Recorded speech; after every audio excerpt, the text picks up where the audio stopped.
Live from Mitchell Hall at the University of Delaware, this is Delaware Debates.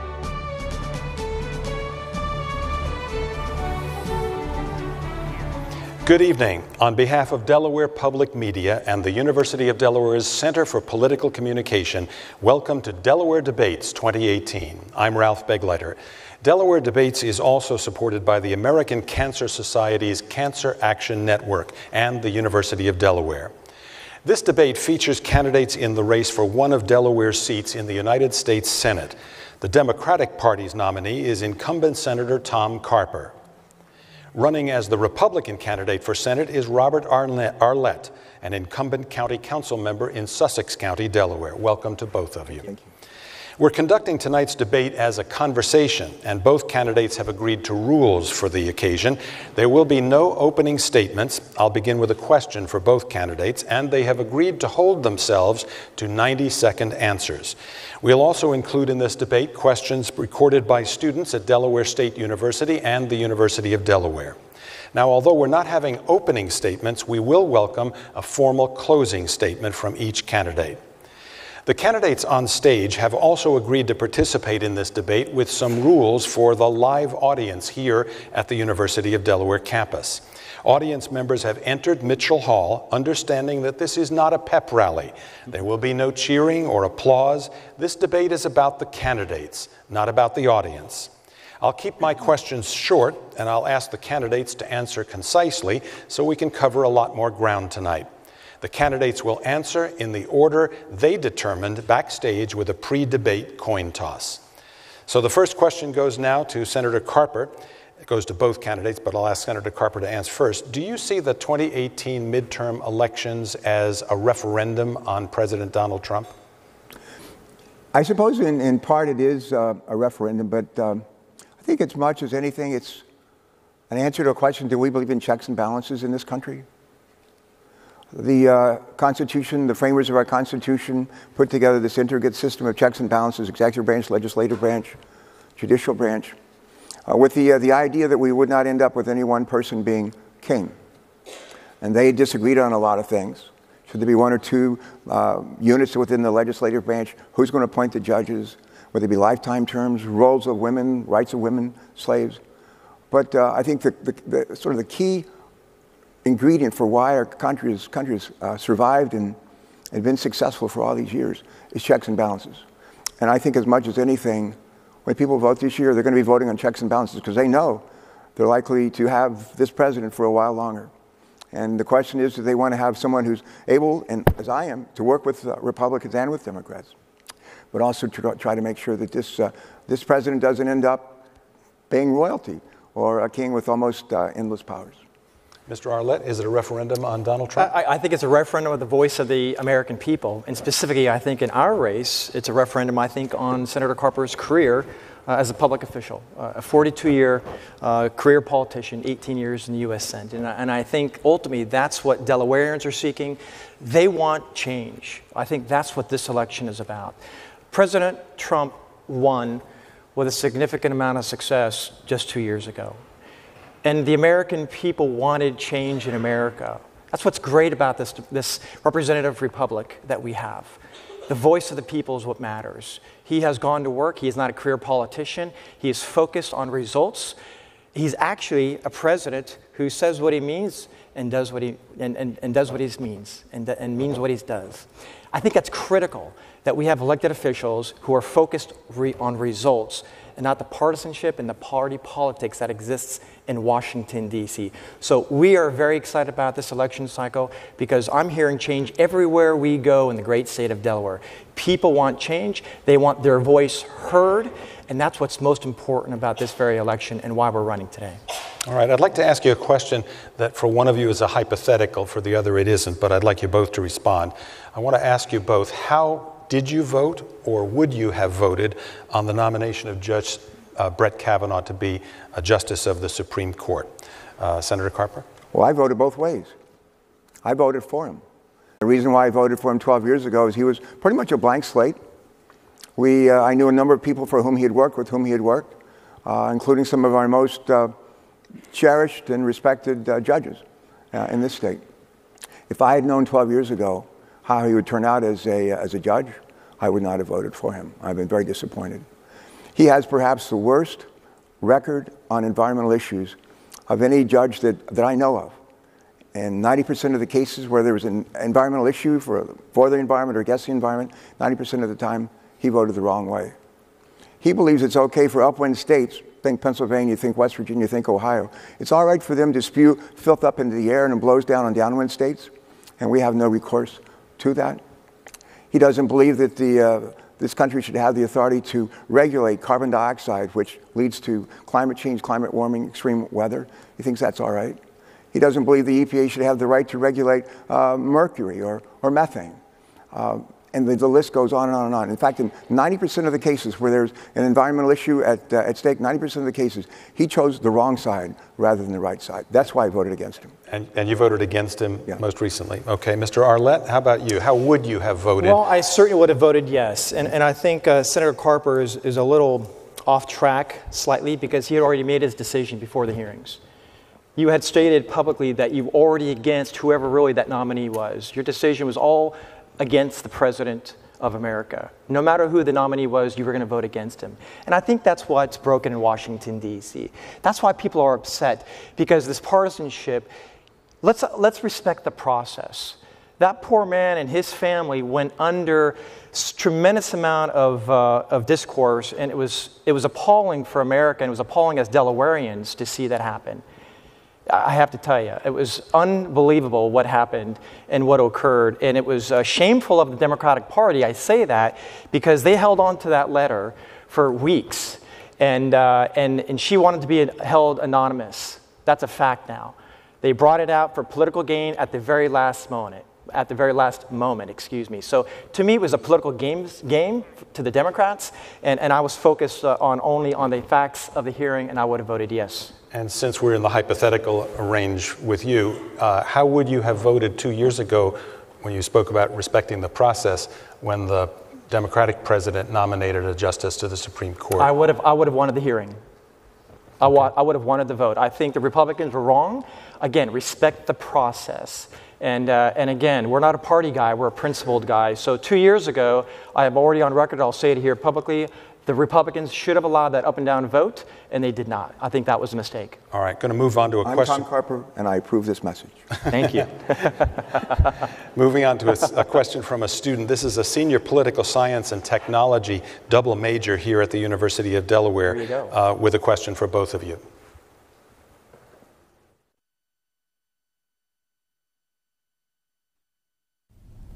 With growing concern about partisanship on the judiciary, what could be done to alleviate that worry?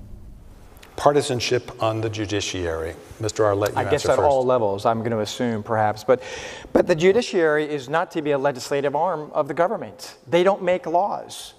And I think the partisanship is unfortunate.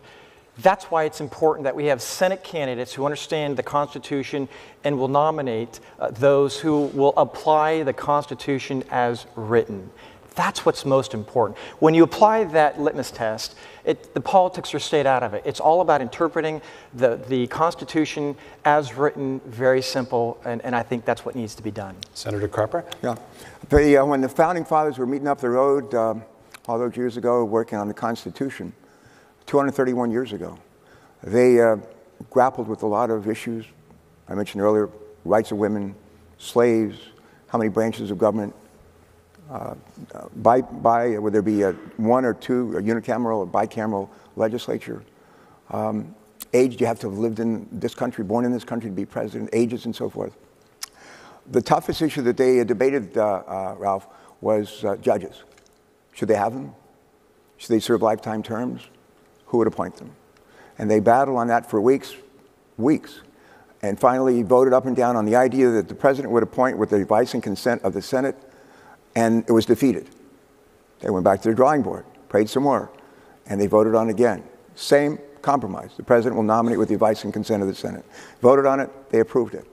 That's 231 years ago. For all these years, we've been trying to figure out, what does advice and consent mean?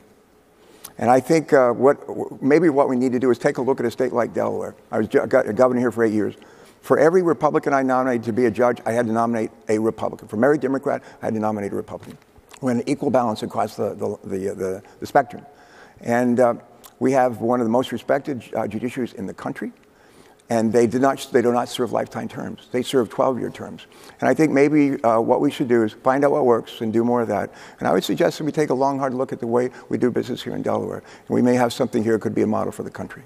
Now, both of you have talked about the advise and consent requirements, so I want to follow up on that and just ask you both whether you think the Senate ought to be required to advise and consent on presidential judge nominations during the legislative session in which those nominations are made, regardless of the national election calendar. Mr. Arlett first. I think I would be open to the idea. I think, again, I think that what we have to do is have the transparency with the process. And the backdoor conversations, the backdoor deals, the games, if you would. I think America is fed up with the politics of Washington, D.C.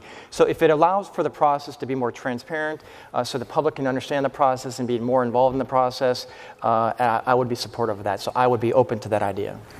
Senator Carper, should the Senate be required to act? Yeah, I have no aspirations to be president, but I was governor. And if I were president, what I would want to do is reach out, especially to the Republicans on the Judiciary Committee, and say, these are a couple of people that I'm thinking about. What do you think? I would. And say, I wouldn't give them veto authority, but I'd say, I'm thinking about this person, that person. What do you think? And ask for their response. Barack Obama essentially did that. And he asked, among other people, Orrin Hatch, what do you think about Merrick Garland? And he asked several other Republicans on the Judiciary Committee who had lavish praise and voted for Merrick Garland years before to make him the chief judge of the strongest, the highest district court of appeals in the country.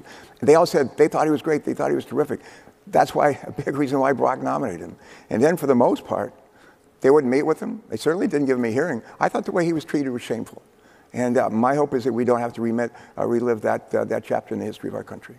All right, a student from Delaware State University is going to move us in a different direction now. She's a senior political science major at DSU. Let's listen. Due to multiple mass shootings in the country, do you think gun restrictions are needed? And how do you plan on addressing what seems to be an epidemic of mass shootings? Topic is mass shootings and whether gun restrictions are needed. Mr. Arlett first. You know, I think that it is horrific. And I'll be very clear. Anybody who does harm to another human being, I believe is mentally ill. Let's just be clear. I don't care what gun or what type of gun that you're using. It is a person who is doing harm to another person, whether it be a gun, or be it using a vehicle, being used as a knife. When somebody intentionally does harm to somebody else, you have a mental issue there, in my opinion. So to me, again, we are a constitutional republic in this country. We do have the Second Amendment. So I think that is the guiding light with respect to any gun regulations or rules. So to me, again, it's not necessarily the gun, it's the person. And I think we do have rules that we have to enforce that are not necessarily being enforced today. Again, I don't think we need more. I think we have to enforce what we have today. And I think we also have to take a focus on mental care in this nation and stop playing around with that game, because we all know the epidemic of the opioids and other issues. There's a lot of mental illness that we have in our nation. So I think we need to go down that path as well. Senator Carper, gun restrictions? I just happen to have a copy of the Constitution here. And I'm looking at Amendment 2. And I'll just briefly read it. It says, a well-regulated militia being necessary to the security of a free state, the right of the people to keep and bear arms shall not be infringed. Doesn't say anything about assault weapons. It doesn't say anything about bomb stops. It doesn't say anything about armor-piercing bullets. It doesn't say anything about background checks. It doesn't say anything about those things. But my dad, I come from a family of hunters, fishermen. The only thing that Carper family is famous for in West Virginia was the Carper rifle. One of the first things I bought as a little boy with my money for my paper route was a BB gun. One of my treasured holdings is my grandfather's shotgun. My dad he would buy and sell weapons. And, but you know, he was a guy who believed in common sense. He believed that people who was trying to buy weapons should go through a background check. He believed that armor-piercing bullets were not for killing, birds and animals and so forth, and they shouldn't be used because they kill people. He believed that if you're on a no-fly list, you shouldn't be able to buy weapons, and we ought to be able to better ensure that we know who's buying these weapons. Those are common sense. Those are common sense ideas.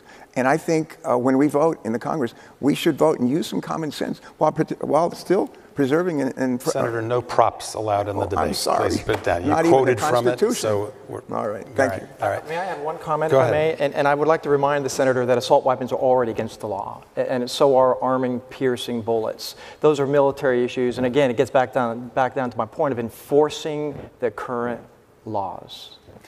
So let me ask you the obvious follow-up to this. Would you support repeal of the Second Amendment, Mr. Arlett? Absolutely not. Absolutely not. This is America. It is we, the people, to defend ourselves against the government. Absolutely not. Does "This is America" mean no amendments would ever be repealed or changed? I didn't say that, but Well, you referenced to the Second Amendment. Right, okay. So I'm listening very well, Ralph. Gotcha. Yes, All sir. right. Senator Yes, sir. Carper, Second Amendment, should it be repealed? No, it shouldn't be repealed. I think we ought to use some common sense in the way we interpret it. And today, we get to vote. It's funny that Rob says it's already illegal to have assault weapons. I'm co-sponsor of a bill that actually outlaws assault weapons, and I'm not sure why we'd be offering that legislation if they're already outlawed. Won't be. I don't think they are outlawed. I think there needs to be a provision. I think we need to make sure that background checks are put in place when people try to buy weapons, whether they're buying at a gun show or over the internet. I think the idea of bump stocks, the idea of having these ability to turn a semi-automatic weapon into an automatic weapon, that's the kind of stuff we ought to stop. And I think most people agree with that. All right, I'm going to ask you each another one of those questions that's hypothetical for one of you. I'm going to ask, how did you vote or how would you have voted on the federal tax overhaul of December 2017, and why did you vote that way? Senator Carper first. Yeah, I was governor for 8 years of this state. We balanced our budget 8 years in a row. We cut taxes 7 out of 8 years, but we always balanced the budget. And the tax cuts that we had largely benefited middle-income people. We enhanced economic growth rather than diminished it. And we always balanced the budget. And when I consider tax proposals as a member of the Finance Committee, I always consider those 4 issues. This tax cut that was signed into law entirely with Republican votes, sadly with no Democratic votes. And we could have had a bipartisan compromise too. But it was not fair. I think something like 80 or 90% of the benefit goes to fewer than 10% of the people. As the economy been enhanced, what we have a president who was born on third base and thinks he hit a triple. He became president 8 years into the longest running economic expansion in the history of the country. We passed his tax bill, throws all kinds of money into the hands of rich people. Most of that money is being used for stock buybacks. It pushes up the stock market, and it continues to make it look like we're being prosperous. But I will tell you, when you look down deep inside, the tax cuts that were passed, in terms of their ability to foster economic growth, R&D, infrastructure, manufacturing, it's not there. Senator, you're out of time on that one. Mr. Arlett, how would you have voted on the tax bill in 2017? I would have absolutely voted yes, because the focus is not the Washington swamp. The focus is Delawareans. And Delaware families needed the money, and they desired the money, and it helped their dollars. As a matter of fact, I recall one of the Democratic leaders said, I can't remember what the number was, $1,000, it was chump change. It was a comment, I think from Nancy Pelosi, if I'm not mistaken. Well, that's why she's out of touch to the American people. That's the problem with Washington, D.C.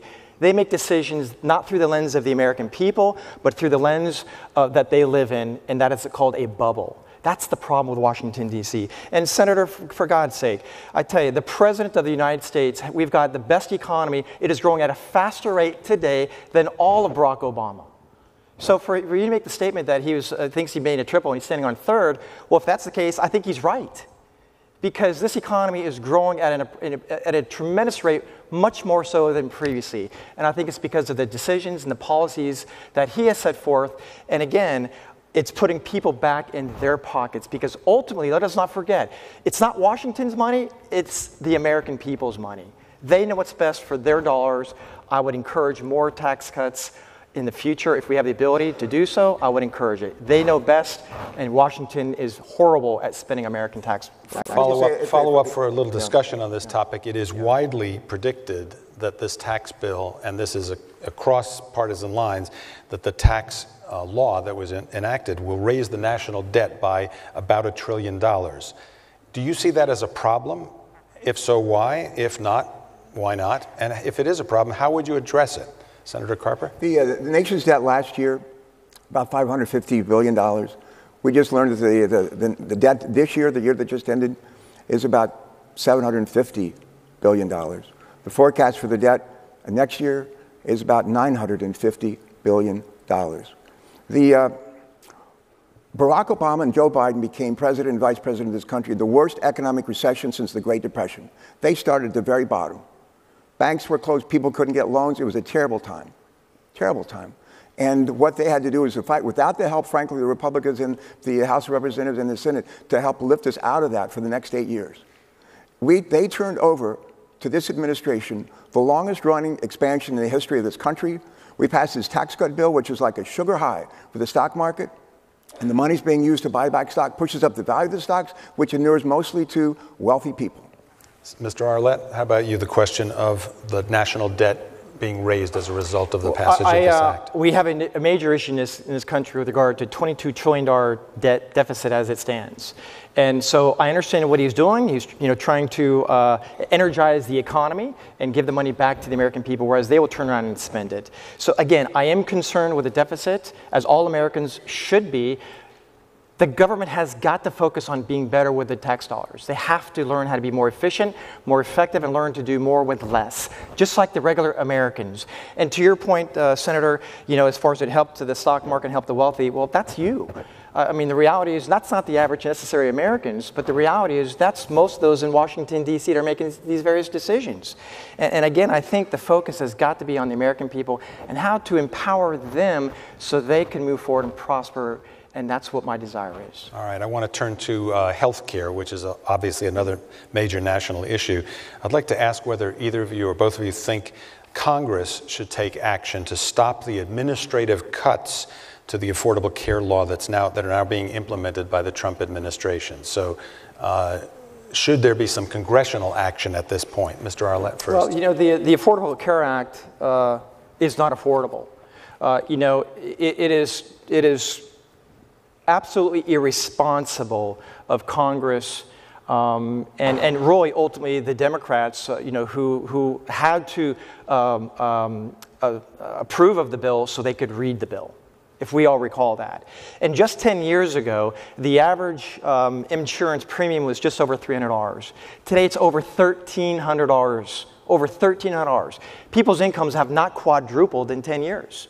It is unsustainable for most families. That is the number one issue, I believe, in not only in America, but I believe right here in Delaware. And again, I will ensure that we repeal the ACA because it does not work. A big problem also with regard to the healthcare is the pharmaceutical drug industry.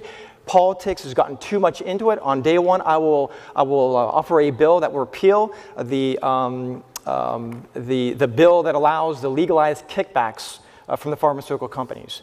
And again, my opponent here has received over $550,000 from Big Pharma at the cost and the expense of the American people and Delaware families. Delaware families are starving to be able to afford their pharmaceutical drugs, yet they are out of control of the expense. And it's Congress's fault for this. Okay, Senator Carper, I want you to ask the question about the administrative cuts and congressional action, but because of a direct attack, you get an opportunity to respond to that. So should Congress take action to stop the administrative cuts to the Affordable Care Act that are being currently implemented by the Trump administration? I'm going to ask everyone to use their imagination. Imagine a pie chart. Inside a pie chart is 300 million people. Half the people in that pie chart get their health care from large employer group health plans. About 20 to 25% in the pie chart get their health care from Medicaid. Another 15 to 20% get their health care from Medicare. And the rest down here either get their health care through an exchange, or they pay for it themselves largely, or they don't get health care at all. The debate here has always been not so much on large employer health care, not on Medicare, not on Medicaid, but what do we do about this 5 or 10% down here at the bottom? We use an idea that actually was introduced by Republicans in 1993. 1993 was taken by a guy named Mitt Romney, and he installed it as Romney Care in Massachusetts in 2006. And it had 5 principles. One, every state would have a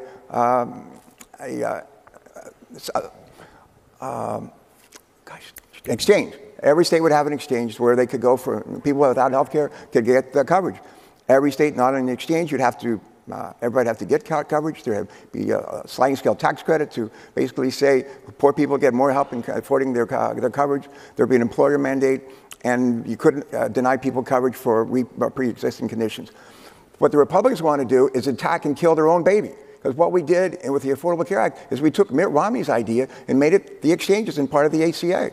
And we should let it actually find out if it works. It worked in Massachusetts. It would work for our country. And this administration, because it's named Obamacare, this president, because of his enmity toward Barack Obama, wants to make sure it fails. Senator, do you want to say anything briefly about the direct reference to the $150,000 from $550,000? That's a big difference. We have a real problem in this country, and the problem is not those of us who receive contributions that are fully disclosed, forever,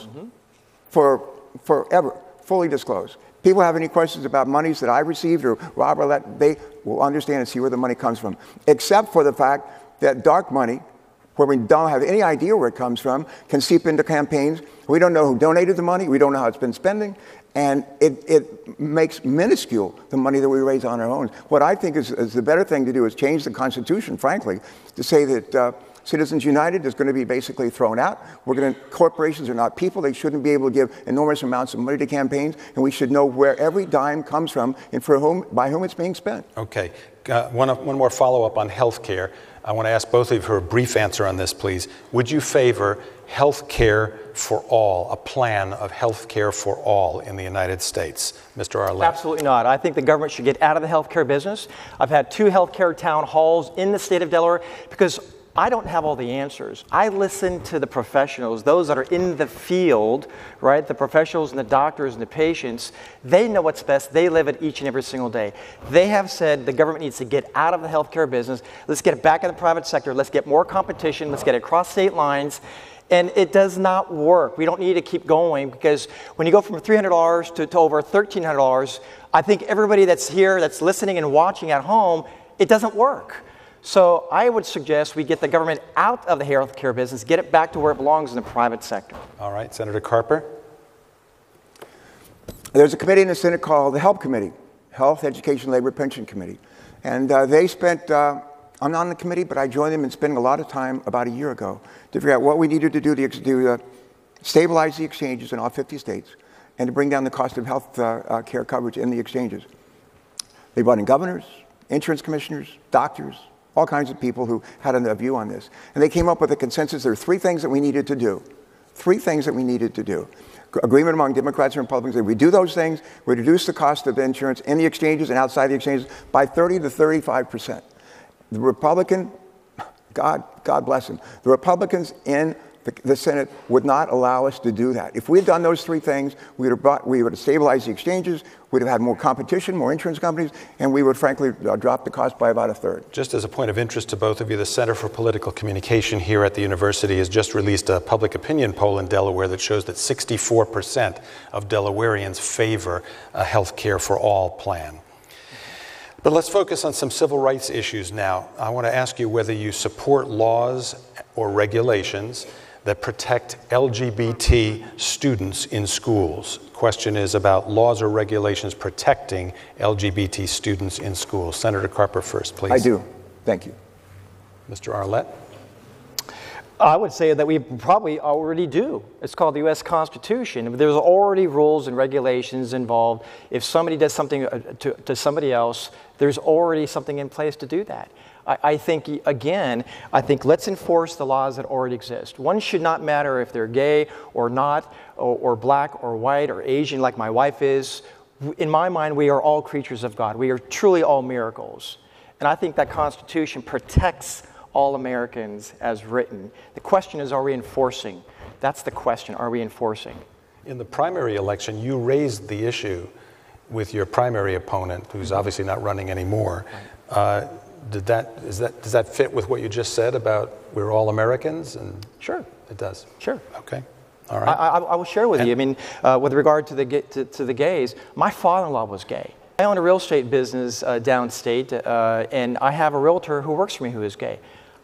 none of that doesn't, I don't see that. What I see are creatures of God, and I believe we are all all created in the image of Him, and we're all very unique and very special. All right, and Senator, you were governor once, as you've mentioned, of the state of Delaware. The current governor withdrew such regulations protecting LGBT students in school after they received some detailed opposition in public comment.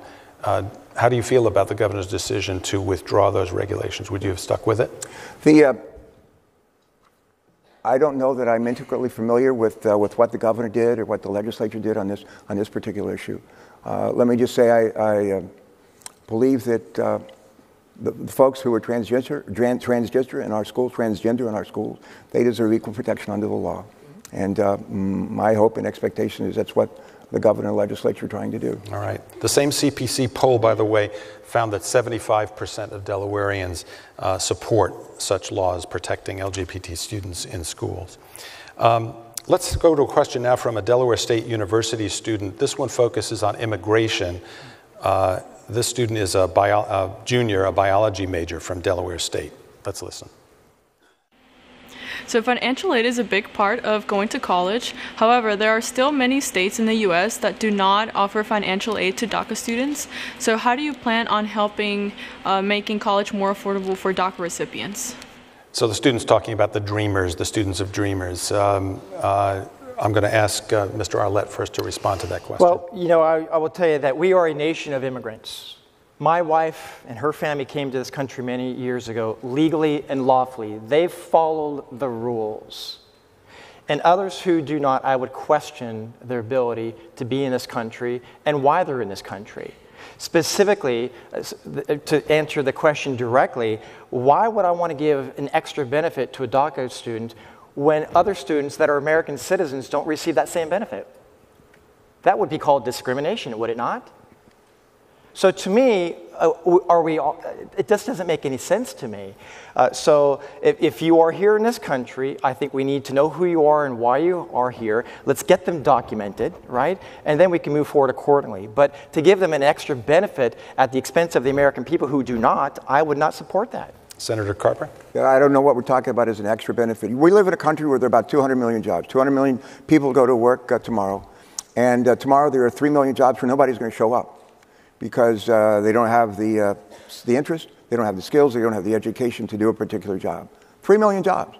Meanwhile, we've got about 700,000 people here who are born in other countries, brought here by their parents at early ages, and they've been educated here, they want to serve here, they love this country, it's the only country they've ever known. And we're going to say to you, at a time when we have 3 million jobs we can't fill, we're going to send you home to the place you came from. I think that's economic insanity. That's insanity. And I'm in favor of comprehensive immigration reform, not that gives the people that are here illegally like amnesty. I'm not interested in doing that. But I want us to find a way that the people who are from other countries can come here and work, a worker visitor program. I want to make sure that folks who are maybe here undocumented have the opportunity to gain a legal status if they're willing to do all kinds of things. Speak English, stay out of trouble, work.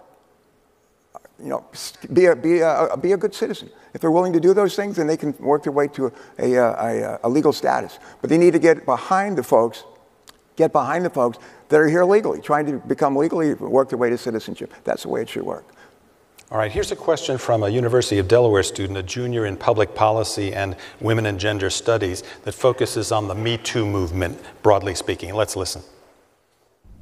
Should Congress and the courts hold President Trump to the same standard regarding sexual misconduct and the treatment of women as the Me Too movement has held other politicians, government leaders, and business leaders? All right, Senator Carper, you want to tackle that one first? None of us are above the law, and I think if we commit crimes, we should be held responsible. I think one of the great concerns a lot of us had with your nomination of Brett Kavanaugh was his views of the president being above the law. And that was certainly one of the things that concerned me, because he may be in a position, we'll see where the Mueller investigation goes, but he may be in a position, he may be somebody say the get out of jail card for the president in a 5-4 Supreme Court. I don't think presidents are above the law. I don't think any of us are above the law. I think we need to be held accountable for our decisions. I think one of the worst things that folks who make a mistake, and I've learned this as a new governor and try to teach this to other governors and others who follow me. If you make a mistake, admit it. acknowledge it, don't hide it, admit it, and say, I'm not going to make that mistake again. Apologize, don't make that mistake again. And I've my whole life tried to do that. And my guess is that if we do that, then we'll be better off, and our country will be too. Mr. Arlett, should Congress and the courts hold the president accountable to the same standards that the industries, the various industries are doing in the Me Too movement? Absolutely. Again, no one is above the law. The issue and problems with Congress is that many of them think they are. We all now know that there is a slush fund funded by the taxpayers of this very country that has gone to pay off victims of sexual assault and abuse from Congress. That's a now known fact. Why is that list not revealed? The American taxpayers owe that. And also, I would like to add that this is Domestic Violence Awareness Month. That's this month. I'm in office today because I defended a young girl and her family when she was assaulted and nobody else would. There was an elected official downstate, and I went to the aid, and I was asked to run for that office because nobody else would hold him accountable. We stepped up when nobody else would. I defend women in this country, and I would also like to ask the senator a question, if I could, and that would be that I do know that there was a group of women that stormed your office in Washington, D.C. this last week, demanding your resignation because of your past history of assault against women. So I'm wondering, if you are not above the law, do you agree with that woman's group? The woman apparently came to our office. I heard about it. I didn't see her. I was told that she was just really bizarre. And I think she brought a television camera with her. She was looking for some kind of episode, and she was disappointed when she left. I don't feel like I'm above the law. And when people show up that are as, excuse my French, bonkers as this lady was, she was not going to get the time of my day. But that doesn't address the question. The question is, right? What's your question? Again, I'll go back to the question, and that is, one has stated that they're not above the law. It is. But this lady's not the law. This lady was like over the top, sure, out of control. You know, when people are like that, do we need to honor them as we would the law? Yeah. I don't think so. I guess the ultimate question would be: is you are now on record? It's now public information that you had abused your former wife, and there was a lie for 19 years about that. It was a big cover-up. It was a big collusion. That is baloney. That is. Let's set the record straight, okay, my friend? Sure. Let's set the record straight, okay? Every one of us makes mistakes.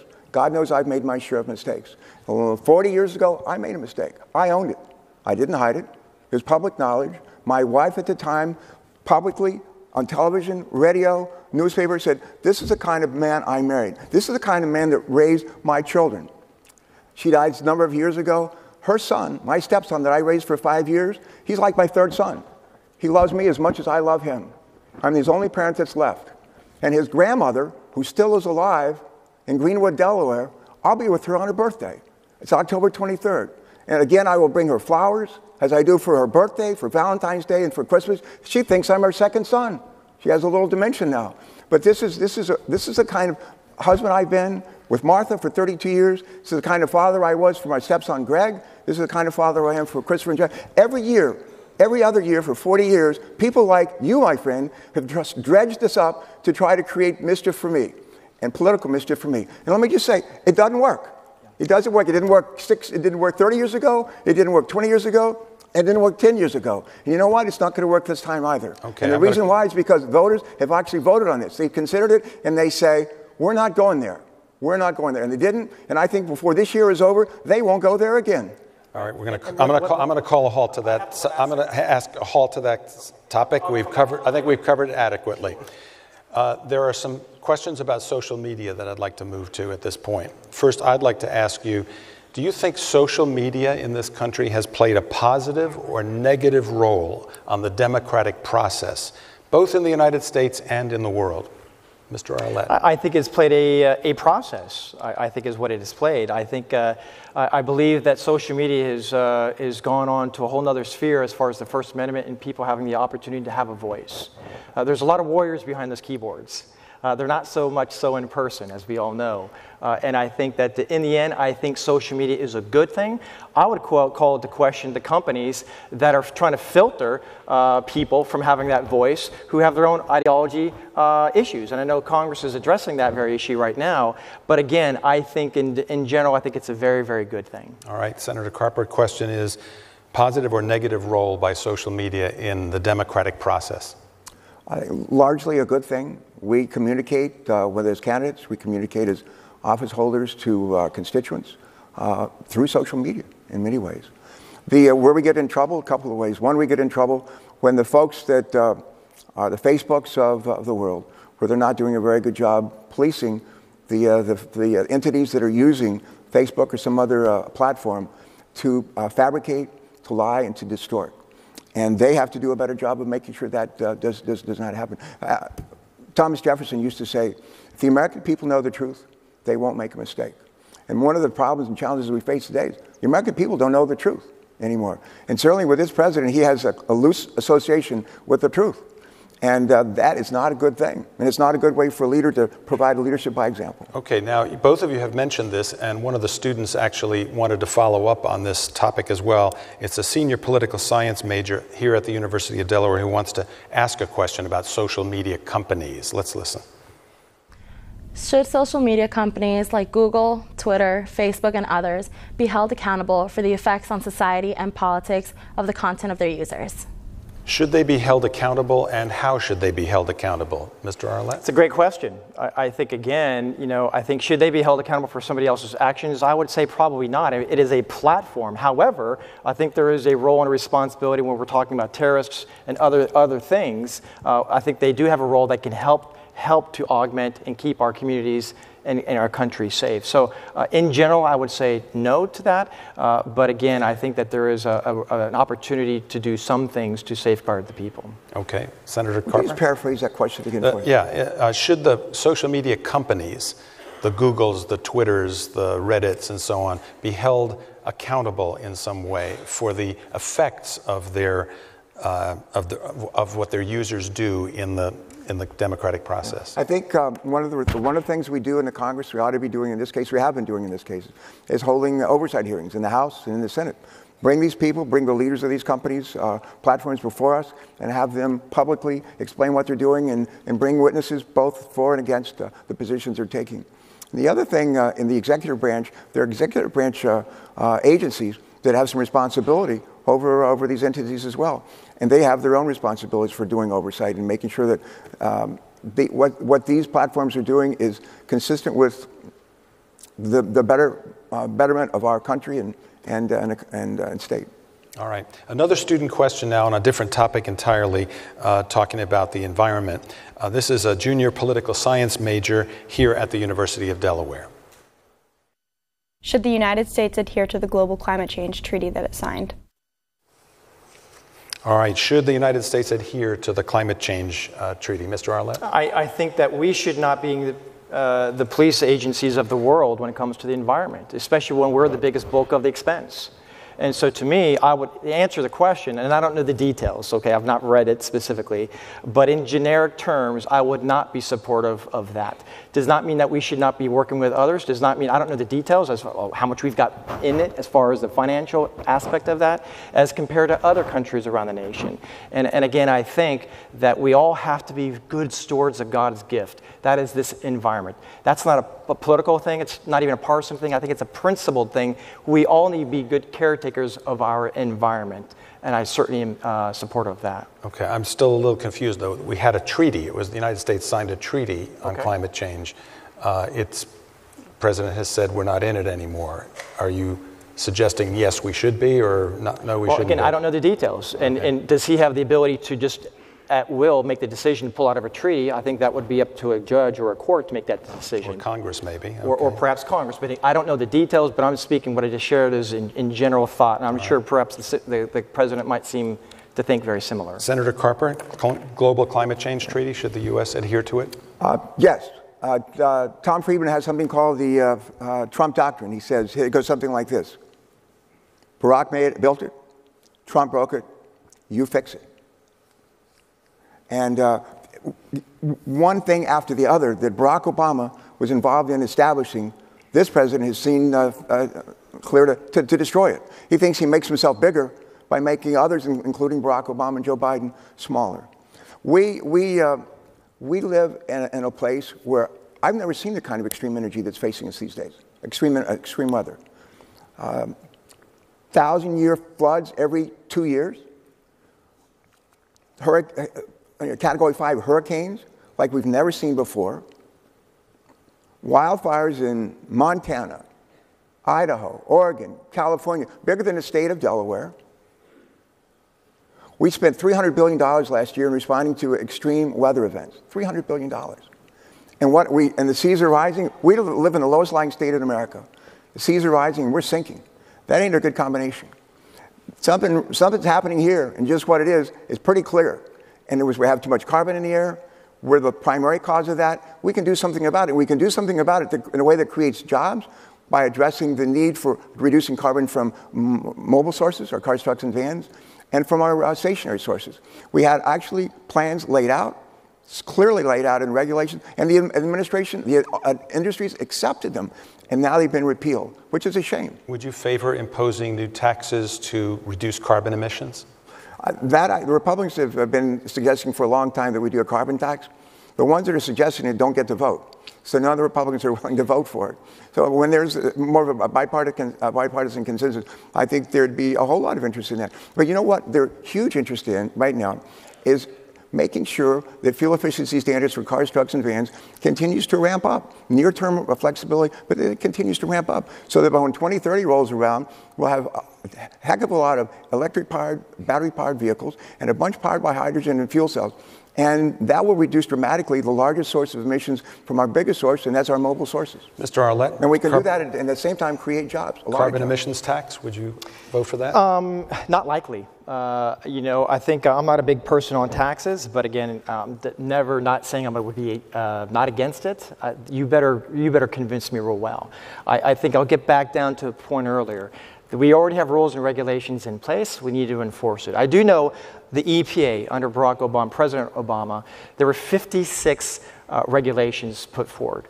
And I want people to understand what that number means. 56 in 8 years. Under Clinton and Bush, totality, there were 5. They were rolling these regulations out like never before.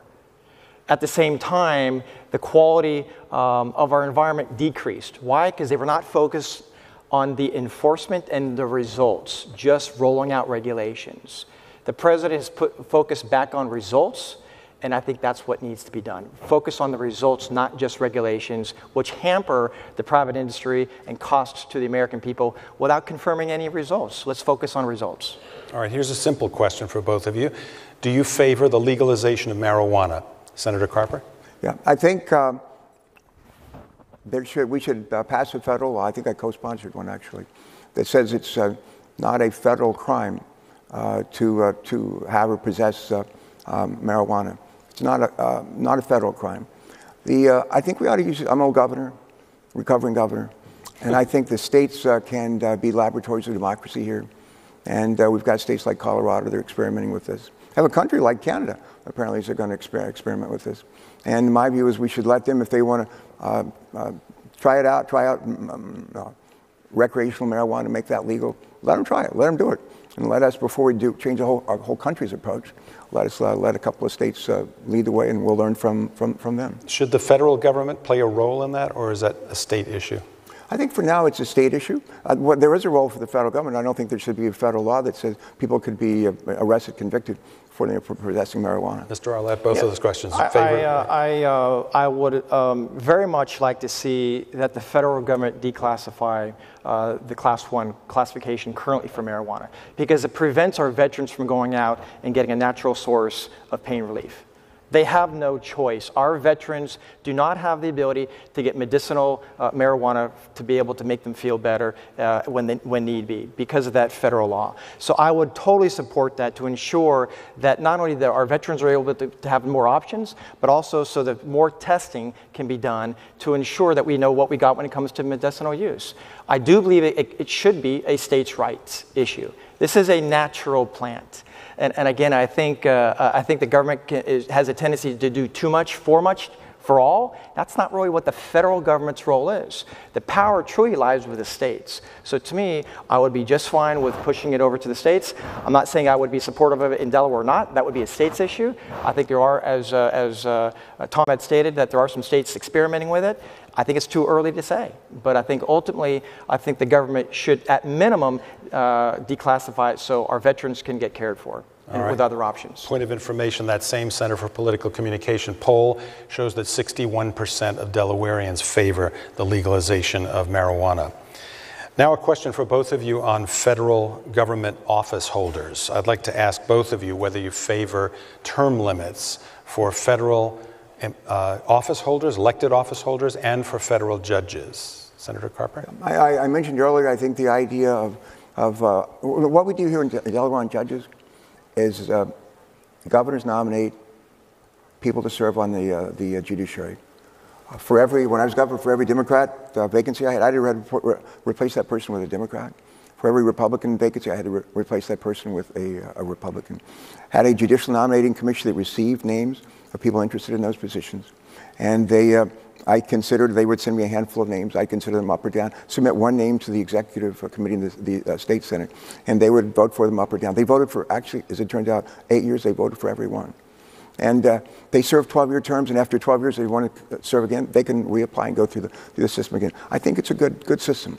And it's one, given the kind of the situation we face in Washington these days, it's one that, as we think of alternatives, I think we might want to consider this one. Mr. Arlett, term limits? Is that a yes? With respect to term limits for members of Congress and members of Congress, members of the House and Senate. When I was in the House of Representatives, I co-sponsored legislation, actually a constitutional amendment with a Republican from Florida that says 12 years in the House, 12 years in the Senate, and that should be it.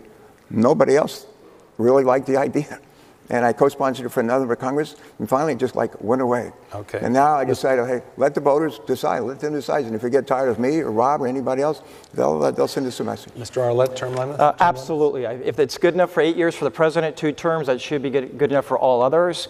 Because when they stay in office for career politicians, I believe, is the biggest problem we have in this nation. They become bought and sold by corporations and donors, and they are no longer focused on the American people. They become focused on one thing, and that's getting reelected and padding their pockets. So I am absolutely supportive of term limits, and I think it's responsibility to ensure that they focus on the American people versus padding their own pockets and getting reelected. All right, we have another question from a student now here at the University of Delaware, a sophomore political science major who wants to ask a sort of big picture question about Washington. Let's listen. In an increasingly politically polarized nation, how would you promote bipartisanship? All right, bipartisanship. How would you promote it at this point? Mr. Arlett, you're first up on this. It's called what you do speaks so loud that what you say I cannot hear. It's all based on what your actions are. We are a proven bipartisan person. I'm not a party guy. Ask the Republicans. I don't drink all their Kool-Aids, if you would. And I have always put a focus back on the people and the constituents. I think that's what's most important. Again, my opponent over here has stated he's running for re-election for one purpose. That is to obstruct and resist the President of the United States. How is that forming bipartisanship? Out of the gate. We need to get back to the Delaware way. The Delaware way historically means that we as Delawareans focus on serving the American people or the Delaware people by working across the aisle. We need a statesman in Washington, D.C. We don't need a partisan politician. We need a statesman that will work across the aisle because of their actions and not because of their words. Senator Carper, bipartisanship? Yeah, it'd be interesting if you had the opportunity to have a real conversation with my Republican colleagues in the United States Senate about working with me. There used to be a guy named Ted Kennedy in the Senate. There's still a guy named Mike Genzy, Republican from Wyoming. And Ted Kennedy was one of those well-respected Democrat the Republicans love to work with. And I once asked him, why is that? He said, because I believe, I'm not going to change my principles, but I'm willing to compromise on my policy. I took that to advice, and I took it to heart. And that's what I do. Last week, we passed by 99-to-1 vote the Water Resources Development Act. the first infrastructure bill of this Congress. It's a huge bill with huge advantages to Delaware, for the Port of Wilmington, for our beaches, for quality drinking water and wastewater. And when we go back into session, and I did it with a Republican, John Barrasso from Wyoming, and when we go back in the day after we come back after the election, the first legislation we're going to take up is the reauthorization of the Coast Guard, which I've helped to write as well, with a couple of Republicans and another Democrat. One of the things I've loved to do is, and I've done it ever since I was governor, orientation for new governors. When people were elected, Democrats and Republicans, I used to run that as governor. When I was chairman of the National Governors Association, I do the same thing for new senators. Every 2 years, right after the election, we have orientation for new senators and spouses. I help run that. I've done that for 17, 18 years, and I'll do it again this year. Maybe Rob will be one of the people coming in as a new senator, who knows? But if he is, I'll make sure that he gets a good start. I love doing that. And it gets me a chance to get to know people, new people, Democrats and Republicans, and make them feel welcome and at home. All right, I'd love to earn your vote, Tom. I'm afraid. Count me. I'm afraid that concludes our time available for Q&A during this debate, and I do want to give both of you the opportunity to offer the voters some concluding thoughts of yours. So we'll start, and again, the order of these statements were chosen by the candidates in the coin toss. We'll start with Senator Tom Carper for a closing statement, limited to 2 minutes, please. Yeah. I want to thank the University of Delaware for hosting us tonight, and for everybody for showing up. And this is a tough issue. This is a tough issue that we face this year. It's a huge issue that we face this issue, and who's going to lead our country? My opponent seems to support Donald Trump's plans to further sabotage our healthcare system, to add to the debt largely through tax cuts to benefit the wealthier people, to ignore the existence of climate change despite very clear evidence that it's happening and we're contributing to it. My vision for America is a far different one. I'm running for re-election to extend quality, affordable health care to all Americans, and to do so by improving the Affordable Care Act, not repealing it, and by protecting 400,000 Delawareans who have pre-existing conditions. I'm running for election to protect Robert Mueller's investigation and to restore checks and balances that will help make this nation great over the last 230 years. I'm running for election to ensure that workers get a raise, not just shareholders, workers get a raise, and that we don't somehow derail the longest running economic expansion in the history of the country, now 9 years long, with foolish economic policies and trade wars that sometimes make no sense. I'm running for re-election to ensure that America's moral obligation to the least of these in our society remains strong, and that we meet that moral obligation in fiscally sustainable ways. I'm running for re-election to make sure that we combat and take on climate change and global warming, and we do so in ways that create jobs. I'm going to make sure that we choose windmills over oil wells and create jobs at the same time. I love this little state. I love to serve the people of this little state. And more than ever, I think we need leaders in Washington who can work with people on both sides, Democrat and Republican. I just gave you some examples of do that, but who have a shared vision of economic opportunity and, I guess, equal justice for everybody. And I hope other people share that vision, and if you do, I hope you'll see fit to support me on November the 6th. And if they do, let's seize the day. Carpe diem. Thank you. Mr. Arlett, your closing statement, also limited to 2 minutes, please. Yeah, I want to thank you, Ralph. I want to thank the University of Delaware and the audience, specifically also my wife and my elder son, who's here today with us. Our younger son, of course, is at the Naval Academy, and we wish he was here, but he's not able to be here. We have a choice. We have a choice in 20 days. We have a choice of looking to the past, partisanship, politics, career politician, what's wrong with Washington, D.C. I think we need to focus on the future. And I agree with my opponent when he said 18 years ago that it was time for generational change. I am stepping up to be that next generation in Delaware to lead the families of this great state and ultimately of this great nation. We must focus on the people and not this partisan bickering that's going on that we are all so fed up with. My vision is of one of greatness. My vision is to ensure that we put the first state first again, putting a focus on jobs. We need real opportunities in this state yet again. We need a real affordable health care and not what it exists today. We need a great education for our kids. and for our families. So when the opportunities come back, these jobs, they have new ways. I want to educate our kids and then keep them here. That's my goal as a father and as a husband and somebody who just cares about our families. We have got to put a focus there. So as we move forward, in just 20 days, I am asking you to get to robarlett.com, learn more about the vision, learn more about the excitement everywhere we go is changing in this state. People are ready for change in this great state of Delaware. I implore you to do so, get involved, and I look forward to earn your vote come November the 6th. God bless you and thank you. Councilman Rob Arlett, thank you very much. Senator Tom Carper, thank you very much both for participating in Delaware Debates 2018. On behalf of Delaware Public Media and the University of Delaware Center for Political Communication, I'm Ralph Begleiter, thanking you for joining us on Delaware Debates 2018 and encouraging you to cast your vote on Tuesday, November 6th.